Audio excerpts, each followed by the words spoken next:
Location आहे शाहूपुरी चौकाजवळ. आपल्याकडे हे ॲक्च्युली 4 रो हाऊस आहेत, 1, 2, 3 अँड 4. त्यातला पहिला सोल्ड झालेला आहे. 1, 2 हे 2 रो हाऊस. एक रो हाऊस साधारण 900 ते 950 स्क्वेअर फूटचं बांधकाम आहे यातून. ठीक आहे. सांगितलेली प्राईज आहे 32 लाख रुपये टोटल एक रो हाऊसची. समोर कार पार्किंग पण दिलेलं आहे. वर खाली बांधकाम आहे. आणि हे रो हाऊस साधारण 35 लाख रुपयाला आहे, कारण ह्याच्या शेजारी थोडीशी हा ओपन स्पेस पण आहे.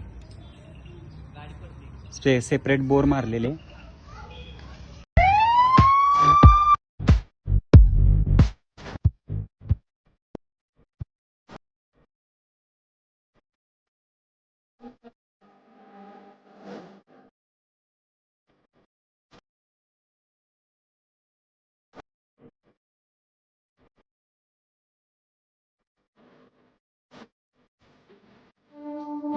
Recta da candelo, barbando que lo no puedo.